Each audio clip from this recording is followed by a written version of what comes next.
우리 시장 계속해서 개별 차별화 장세가 이어지고 있는 것 같은데요. 위원님, 오늘 시장은 어떻게 보는 게 좋을까요?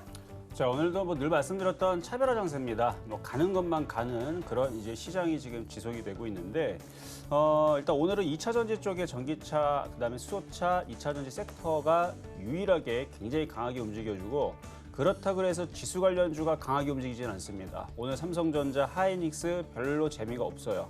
그리고 삼성전기도 마찬가지고, 단 그냥 LG화학하고 삼성 SDI 정도만 좀 강세를 좀 띄워주고 있는데, 그냥 딱 똑 떼어서 2차 전지만 강하다 이렇게 보시면 될 것 같아요. 그래서 빠른 순환 매주를 나와주고 있는데, 이게 그럼 2차 전지주들이 강하면은 이제 2차 전지주들을 공략을 하는 사람들이 그러면 체감이 좋아야 되는데, 기존에 갔던 것들만 갑니다. 어쨌든 간에 지수는 2000과 2200의 박스권에 놓여져 있고, 종목은 차별화 장세, 거기다가 박스권 매매 장세인데, 이게 지금 초보자들한테는 매매에서 수익 내기가 굉장히 어려운 장이에요. 원래 차별화 장세는 원래 그렇습니다.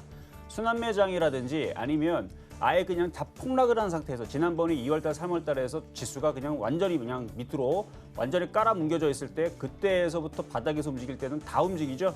그때에서는 먹기가 쉬워요. 물론 물려있다가 복구되는 상황들이었기 때문에 재미는 없었겠지만, 그런 식으로 아예 그냥 지수가 지금부터 한 1000포인트가 박살이 난 다음에, 그리고 나서 만약 거기서 들어간다. 그때에서 먹기가 쉽거나, 그러니까 오히려 지수가 빠졌다가 올라갈 때 먹기가 쉽거나, 아니면 순환매가 나와줘야 되는데, 차별화 장세가 계속 지속이 되니까. 그래서 지금 지수의 흐름을 잠깐 차트를 보면서 말씀을 드려보면, 자, 코스피입니다. 뭐 이렇게 크게 뛰지도 않아요. 어제 미국 시장이 올라갔음에도 불구하고 뭐 강한 흐름들을 보여줬지만, 이미 우리나라 시장은 먼저 올라와 있는 부분들 때문에 쉽게 이렇게 위로, 그러니까 돌파가 거의 쉽지 않다라고 미리 좀 얘기했었죠. 그래서 지금의 차별화 장세는 어느 정도 예상했던 부분들인데, 가는 것들만 넘어가니까, 그렇죠? 너무하다라는 생각이 좀 들기는 해요. 그러니까 코스닥도 그렇고 코스피도 그렇고, 사실 여기에서는 조금 그래도 이 정도의 분위기를 만들었으면 미국 시장도 좀 넘어가지고 나스닥도 다시 넘어갔는데, 우리나라 지수도 2200 정도 넘어가줘도 되지 않을까라는, 뭐 일단은 그건 저의 생각인 거고, 근데 지금 철저히 오늘도 종목들을 보게 되면 지금 안 갑니다. 안 가요. 철저하게 가질 않아요. 철저하게 가질 않고 가는 것만 갑니다. 그래서 어떻게 보면 개인들을 놀리는 거고요. 놀리는, 그런 골리는 시장이고, 어떻게 보면은 종목들이 폭락이 나오지 않기 때문에 종목별 매매에 대한 데서는 괜찮은데, 이게 가는 것만 가니까, 예를 들어서 어제 같은 경우도 빠졌다가 확 올라갔던 게 이제 화장품 관련주죠. 근데 오늘은 또 빠져요.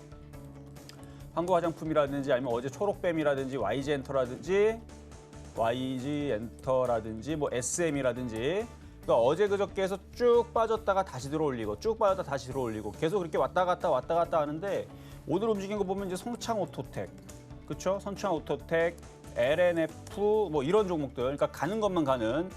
사실 LNF는 제가 2만 원대에서 이거 회원 추천주로 줬던 종목이에요. 계속 잘 올라가고 있는데, 여러분들한테 뭐 코스모신소라든지 뭐 그런 쪽으로 이제 후성이라든지 이런 쪽을 말씀을 좀 드렸겠지만, 어쨌든 지금 뭐 P&E 솔루션도 잘 움직이고, 그리고 주성엔지니어링도 여러분들한테 추천주로 드렸던 종목인데, 제가 추세 전환을 이뤘다고 그랬죠.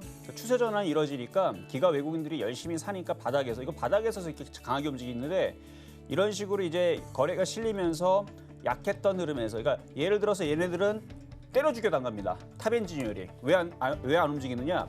거래가 없잖아요. 근데 언젠가는 거래가 실리면 주성이처럼 움직입니다. 근데 이거를 갖고 있으면서 이거 왜 안 가지? 안 가죠, 당연히. 거래가 실려야 가는 거예요. 그래서 주성이처럼 거래가 이렇게 어마어마하게 실리는 것만 가는 겁니다. 그럼 LNF가 왜 갈까요? 답은 얘기해줬죠? 거래가 실리니까 가는 겁니다. 지금은 철저하게 거래가 실리는, 그 거래는 뭐냐? 돈이에요. 그 누구 돈? 개인들 돈이 아니고 세력들 돈. 개인도 세력이 될 수가 있습니다. 하나의 누구 아무 개가 뭉탱이로 그냥 100억, 200억, 300억, 1000억 이렇게 질러대면 그냥 가는 거예요, 그냥. 근데 그게 이슈가 뭉치고 많은 사람들이 들어가고, 많은 동호회들, 그다음에 많은 뭐 기관 투자자들 다 들어오면 당연히 가겠죠. 그래서 그게 표현이 되는 게 바로 거래량입니다. 근데 거래량이 5만 주도 안 된다, 2만 주도 안 된다. 뭐냐? 이슈가 없고 재미가 없고 아무도 관심이 없다라는 얘기예요. 그래서 그런 종목들은 그냥 안 가는 거예요. 거래가 없는 애들은 그냥 관심이 없는 거예요. 안 가는 겁니다.